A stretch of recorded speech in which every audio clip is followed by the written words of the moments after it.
Students psychology की class को आगे बढ़ाते हैं। हमारा टॉपिक अधिगम चला हुआ था। अधिगम में हमने कल की क्लास में थोरनडाइक महोदय का जो बिल्ली पर प्रयोग किया गया था उसका हम ब्रीफ डिस्क्रिप्शन सारा कुछ कर चुके हैं। आज हम शुरू करने जा रहे हैं पावलोव महोदय का शास्त्रीय अनुबंधन का सिद्धांत, कि पावलोव ने शास्त्रीय अनुबंधन सिद्धांत के बारे में क्या कहा, क्या क्या बताया, क्या उसका सिद्धांत था, वो सारा आज हम आज की वीडियो के अंदर पूरा कवर करेंगे स्टूडेंट्स। तो स्टूडेंट्स शुरू करते हैं आज की क्लास। प्रसिद्ध रूसी मनोवैज्ञानिक I.P. पावलोव, कहाँ का था ये? रूस का था। एक क्वेश्चन आप हो जाते हैं कि पावलोव महोदय का संबंध कहाँ से था? रूस से। और इनका पूरा नाम I.P. पावलोव था। इन्होंने अपने सिद्धांत का प्रतिपादन कब किया? 1904 में किया। देखो एक लाइन में आपके 3 क्वेश्चन तैयार हो जाते हैं कि पावलोव महोदय का संबंध कहाँ से था? रूस से था। पूरा नाम I.P. पावलोव। प्रतिपादन कब किया सिद्धांत का? 1904 में किया स्टूडेंट्स। फिर आपका अनुकूलित अनुक्रिया का अर्थ होता है अस्वाभाविक उत्तेजना के प्रति स्वाभाविक प्रतिक्रिया या अनुक्रिया का उत्पन्न होना। देखो वर्ड याद रखना है, बड़ा डिफिकल्ट से वर्ड है ये। अनुकूलित अनुक्रिया का अर्थ कि कोई भी क्रिया अनुकूलित अनुक्रिया कब कहलाएगी? जब अस्वाभाविक उत्तेजना के प्रति एक स्वाभाविक प्रतिक्रिया पैदा होगी या अनुक्रिया का उत्पन्न होगा। किसके? अस्वाभाविक उत्तेजना के प्रति। कैसी होगी? स्वाभाविक। अस्वाभाविक के प्रति स्वाभाविक होगी तो उसी का नाम क्या बन जाएगा आपका? अनुकूलित अनुक्रिया। यानी कोई भी क्रिया अनुकूलित अनुक्रिया जब कहलाएगी जब अस्वाभाविक उत्तेजना के प्रति एक स्वाभाविक प्रतिक्रिया पैदा होगी। पावलोव को अनुबंधन का, किसका? अनुबंधन का पिता कहा जाता है। एक क्वेश्चन ये हो जाता तैयार कि अनुबंधन का पिता कौन है? तो अनुबंधन का पिता है पावलोव महोदय। कहाँ के थे ये? रूस के थे। किसका पिता है? अनुबंधन के। बार बार याद करोगे, दोहराओगे तभी याद होंगे। अनुबंधन का पिता कौन है? पावलोव महोदय है। वे शरीर विज्ञान थे। वे शरीर विज्ञान से संबंध रखते थे। 1904 में पाचन क्रिया के लिए उनको नोबेल पुरस्कार दिया गया। अगर क्वेश्चन ये पूछे कि पावलोव महोदय को नोबेल पुरस्कार किस सन में दिया गया, तो 1904 में दिया गया। किस टॉपिक के लिए दिया गया? तो पाचन क्रिया के लिए दिया गया स्टूडेंट्स। उनके अनुसार सीखना एक अनुकूलित अनुक्रिया है, क्योंकि सबसे पहले उन्होंने अनुकूलित अनुक्रिया के विषय में ही बताया। और अनुकूलित अनुक्रिया का मतलब होता है अस्वाभाविक उत्तेजना के प्रति एक स्वाभाविक उत्तेजना या प्रतिक्रिया पैदा होना ही क्या कहलाएगा? अनुकूलित अनुक्रिया कहलाएगा स्टूडेंट्स।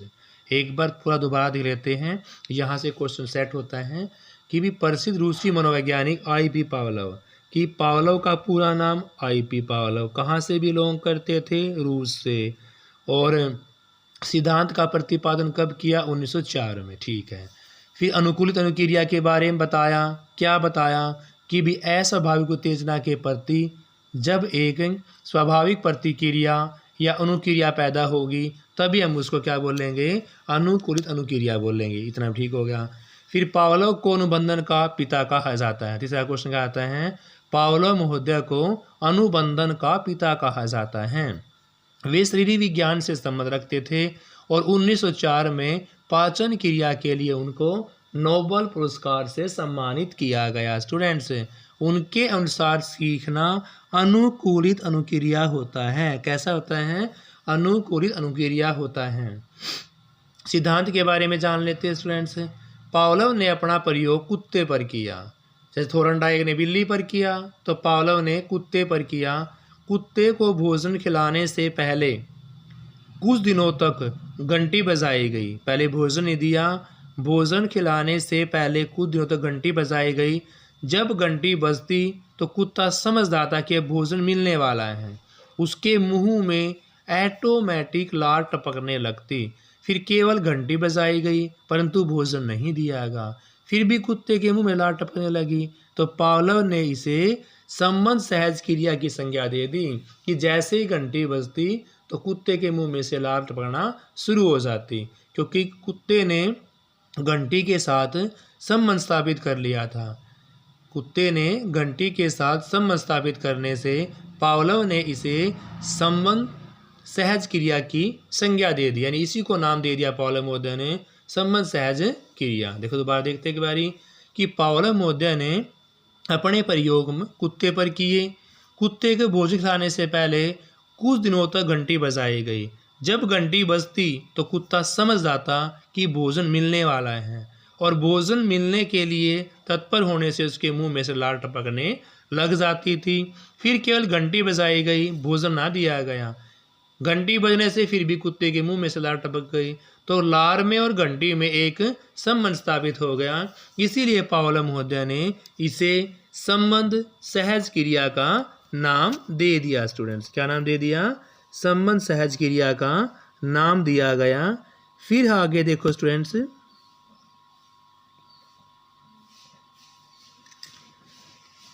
कि प्रयोग जो किस प्रकार से समझते हैं। जब प्रयोग किया उससे पहले की स्थिति स्वाभाविक उद्दीपन होगा तो अनुक्रिया भी कैसी होगी स्टूडेंट्स? स्वाभाविक होगी। सबसे पहला पॉइंट आपको याद कैसे करना है कि भी अगर उद्दीपन स्वाभाविक होगा तो उद्दीपन के प्रति अनुक्रिया भी कैसी होगी? स्वाभाविक होगी। जैसे भोजन एक स्वाभाविक उद्दीपन है, भोजन क्या कहलाएगा? आपका स्वाभाविक उद्दीपन कहलाएगा। और भोजन को देखकर लार आना अनुक्रिया होगी, तो अनुक्रिया भी कैसी होगी? आपकी स्वाभाविक होगी।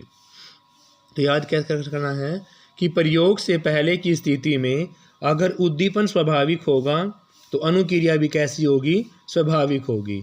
उद्दीपक क्या है? आपका भोजन है। अनुक्रिया क्या है? आपकी लार आना है। तो एक पॉइंट पक्का आपको होना चाहिए कि स्वाभाविक उद्दीपन, स्वाभाविक अनुक्रिया।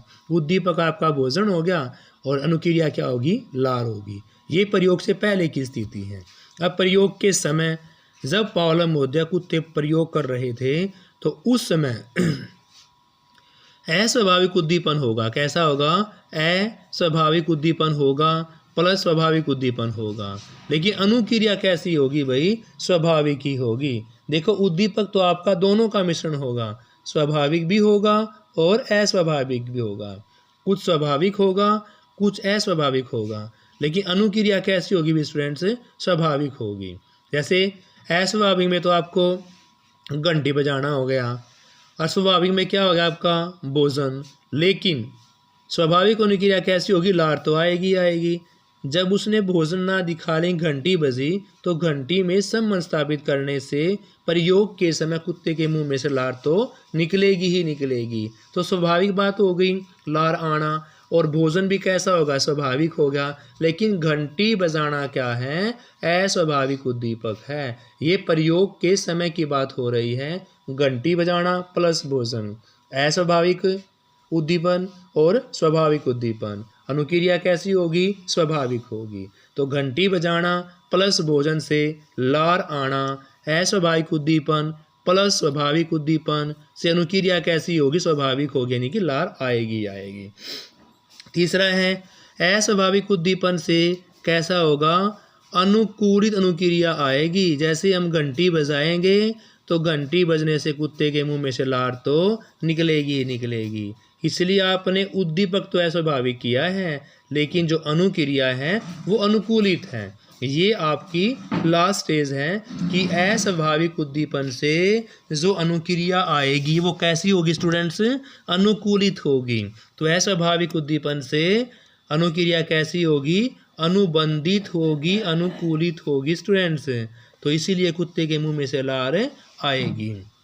पहला आपका स्वाभाविक उद्दीपक स्वाभाविक अनुक्रिया थी। प्रयोग के समय अस्वाभाविक प्लस स्वाभाविक से स्वाभाविक आई थी।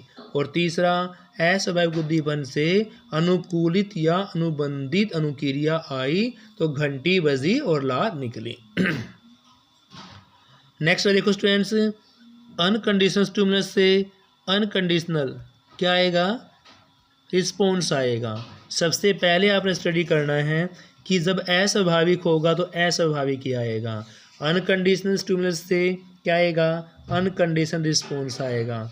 कि जहाँ यूएस और यूआर में संबंध होगा तो वहाँ आपको पढ़ना सबसे पहले अनकंडीशनल स्टिमुलस होगा, अनकंडीशनल रिस्पॉन्स पैदा होगा।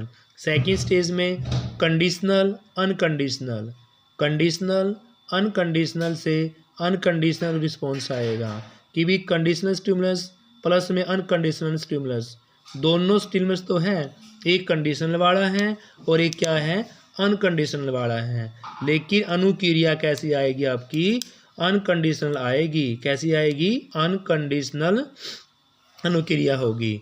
फिर थर्ड में आपका कंडीशनल कंडीशनल है, अगर स्टिमुलस कंडीशनल होगा तो रिस्पॉन्स भी कैसा होगा स्टूडेंट्स कंडीशनल ही होगा। नेक्स्ट है इस सिद्धांत के अन्य बहुत सारे नाम हैं, तो वो सारे भी स्टडी कर लेते हैं कि किस किस नाम से पावलोव महोदय ने प्रयोग में लाए गए। सबसे पहला है अनुकूलित अनुक्रिया का सिद्धांत, कि पावलोव ने सबसे फर्स्ट नाम दिया अनुकूलित अनुक्रिया का सिद्धांत, अनुबंधन का सिद्धांत, उद्दीपक अनुक्रिया का सिद्धांत और एसआर थ्योरी। एसआर थ्योरी के साथ साथ ही एसआर सिद्धांत नाम भी दे दिया। एसआर सिद्धांत, एसआर थ्योरी, अनुबंधन का सिद्धांत, उद्दीपक अनुक्रिया का सिद्धांत और अनुकूलित अनुक्रिया का सिद्धांत भी कह दिया स्टूडेंट्स। अनुकूलित अनुक्रिया का सिद्धांत, अनुबंधन का सिद्धांत, उद्दीपक अनुक्रिया का सिद्धांत, एसआर थ्योरी, एसआर सिद्धांत। दोबारा फिर देखते हैं अनुकूलित अनुक्रिया का सिद्धांत, अनुबंधन का सिद्धांत, उद्दीपक अनुक्रिया का सिद्धांत, एसआर थ्योरी, एसआर सिद्धांत, क्लासिकल कंडीशनिंग थ्योरी, संबंध प्रत्यावर्तन का सिद्धांत और लास्ट वन है अस्वाभाविक अनुक्रिया का सिद्धांत स्टूडेंट्स। एसआर सिद्धांत के बाद क्लासिकल कंडीशनिंग थ्योरी, फिर है संबंध प्रत्यावर्तन का सिद्धांत और लास्ट स्टूडेंट्स अस्वाभाविक अनुक्रिया का सिद्धांत। स्टूडेंट्स इन तथ्यों के आधार पर 3 सोपान यहाँ निकल कर आते हैं। भूखे कुत्ते को भोजन देना एक स्वाभाविक उद्दीपन है। भोजन से पहले घंटी बजाना कि भोजन दिया नहीं, उससे पहले घंटी बजी, तो वो आपका एक अस्वाभाविक उद्दीपन कहलाएगा। और बिना भोजन के लिए घंटी बजाना फिर भी कैसा है स्वाभाविक क्रिया है। तो देखो अभी 3 सोपान आपने याद करने हैं। भूखे कुत्ते को भोजन देना एक स्वाभाविक उद्दीपन है, क्योंकि भोजन आपका उद्दीपन कहलाएगा। फिर भोजन से पहले घंटी बजाना ये अस्वाभाविक है। भूखे कुत्ते को भोजन देना, भोजन देंगे स्वाभाविक होगा, लेकिन भोजन क्या आपका उद्दीपक है। और भोजन से पहले घंटी बजाना अस्वाभाविक है, और बिना भोजन के घंटी बजाना ये आपका फिर भी कैसा कहलाएगा स्वाभाविक क्रिया कहलाए। देखो याद करना है कि भी भूखे कुत्ते को पहले भोजन देना वो उद्दीपक होगा, लेकिन होगा कैसा स्वाभाविक। और भोजन से पहले घंटी बजेगी तो उद्दीपक तो होगा क्योंकि भोजन की बात है, लेकिन होगा कैसा अस्वाभाविक होगा। और बिना भोजन के घंटी बजाएंगे, खाली घंटी बजाएंगे तो स्वाभाविक क्रिया होगी वो, क्योंकि घंटी बजाने से भी कुत्ते के मुंह में से लार निकलेगी, क्योंकि उसने सीख लिया है कि भोजन में और घंटी में संबंध स्थापित कर लिया है। तो इसीलिए बगैर भोजन दिए घंटी बजाएंगे तो भी कुत्ते के मुंह में से लार निकलेगी, तो क्या कहलाएगा ये स्वाभाविक रिस्पॉन्स कहलाएगा। फिर है इस सिद्धांत में कुछ शब्द हैं विलोप या विलोनीकरण। स्टूडेंट्स विलोप होना या विलीनीकरण जो शब्द हैं, जैसे बार बार घंटी बजाने पर कुत्ते को भोजन नहीं देंगे, धीरे धीरे लार टपकना बंद हो जाएगा, हम इसे विलोप कह सकते हैं। कि जब घंटी बार बार बजाए जाएंगे और भोजन कुत्ते को देंगे नहीं तो कुत्ता समझ जाएगा कि अब घंटी बजाने से भोजन नहीं मिल रहा, तो लार टपकना बंद हो जाएंगी, इसे विलोपीकरण हो जाएगा स्टूडेंट्स। तो विलोप या विलीनीकरण तब होगा जब बार बार घंटी बजा के भोजन प्रस्तुत ना किया जाएगा, तो कुत्ता समझ जाएगा कि भोजन नहीं मिल रहा है, तो लार टपकना भी क्या हो जाएगी बंद हो जाएगी स्टूडेंट्स। फिर दूसरा है उद्दीपक सामान्यीकरण। मूल अनुबंधित उद्दीपक से मिलते जुलते अन्य उद्दीपकों के प्रति इसी प्रकार की प्रतिक्रिया उद्दीपक सामान्यीकरण कहलाएगी। उद्दीपक सामान्यीकरण क्या होगा स्टूडेंट्स, मूल अनुबंधित उद्दीपक से मिलते जुलते अन्य उद्दीपकों के प्रति भी इसी प्रकार की प्रतिक्रिया उद्दीपक सामान्यीकरण कहलाएगी। सेकंड है अनुबंधित उद्दीपक के प्रकार। एक प्रकार आपका होगा प्रवृत्त्यात्मक और दूसरा होगा विमुखी। प्रवृत्त्यात्मक, उद्दीपक और विमुखी। इस सिद्धांत की शिक्षा में क्या क्या उपयोगिता हैं? सबसे पहले सकारात्मक वृत्ति का विकास करने में सहयोगी होगा। पावलोव का शास्त्रीय निबंध सिद्धांत जो है वो सकारात्मक अभिवृत्ति का विकास करने में सहयोग करेगा। दूसरा, यह सिद्धांत सह संबंध के सिद्धांत पर बल देगा, क्योंकि कुत्ते की लार में और घंटी में संबंध स्थापित हो गया, इसलिए इस सिद्धांत का नाम क्या होगा? सह संबंध का सिद्धांत। यह भाषाई विकास में सहायक है। बच्चे के भाषा का विकास करने में पावलोव महोदय का शास्त्रीय निबंध सिद्धांत सहायक है। वाटसन ने भी इसी सिद्धांत के आधार पर, शास्त्रीय निबंधन के सिद्धांत पर वाटसन महोदय ने अपने 11 वर्षीय बच्चे पर प्रयोग किया। किसने? वाटसन ने अपने 11 वर्षीय बच्चे पर प्रयोग किया इसी सिद्धांत के अकॉर्डिंग। कदाचारी, समस्यापरक, कुसमायोजित बच्चों के उपचार में भी यह सिद्धांत सहायक है। किस किस में? कदाचारी में, समस्यापरक बच्चों में, और जो बच्चे समाज में अपना समायोजित नहीं कर पाते उनका उपचार करने के लिए भी यह उपयोगी है। दृश्य श्रव्य सामग्री का प्रयोग इसी का आधार है। दृश्य श्रव्य सामग्री का प्रयोग भी शास्त्र निबंधन का सिद्धांत का आधार है। इस सिद्धांत के माध्यम से बच्चों के भय का निराकरण कर सकते हैं। इस सिद्धांत के आधार पर ही बच्चों के भय का निराकरण भी कर सकते हैं। स्टूडेंट्स, यह सिद्धांत क्रिया की पुनरावृत्ति पर बल देता है। ये सिद्धांत क्रिया को बार बार करने के लिए क्रिया की पुनरावृत्ति पर बल देता है। क्रियाशीलता का सिद्धांत भी इसी का नाम है। देखो, क्रियाशीलता का सिद्धांत भी क्या कहलाएगा? पावलोव का शास्त्रीय निबंध सिद्धांत ही कहलाएगा। और यह शिक्षण में साहचर्य पर भी बल देता है। साहचर्य सिद्धांत पर भी यह बल दे देगा। दोबारा देखते हैं स्टूडेंट्स, बच्चे में एक सकारात्मक अभिवृत्ति का विकास करने में पावलोव महोदय का सिद्धांत हेल्पफुल है। यह सिद्धांत सह संबंध के सिद्धांत के नाम से जाना जाता है। भाषाई विकास में सहायक होगा। वाटसन ने भी इसी सिद्धांत का अनुकरण करते समय अपने 11 वर्षीय बच्चे प्रयोग किया।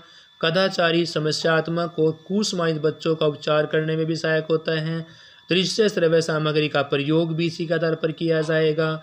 इस सिद्धांत के माध्यम से बच्चों के भय का निराकरण भी हम आसानी से कर सकते हैं। यह सिद्धांत क्रिया की पुनरावृत्ति पर भी बल देता है। स्टूडेंट्स, क्रियाशीलता का सिद्धांत भी पावलोव के सिद्धांत को ही बोला जाएगा। और लास्ट है आपका, यह शिक्षण में साहचर्य सिद्धांत पर भी बल देता है।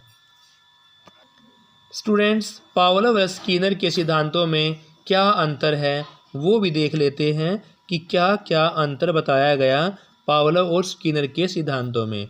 सबसे पहला अंतर है उद्दीपक प्रधान। देखो, पावलोव का उद्दीपक प्रधान है, यहाँ पर उद्दीपक भोजन है। उद्दीपक प्रधान किसका है? पावलोव का। अनुक्रिया का प्रधान किसका है? स्किनर का।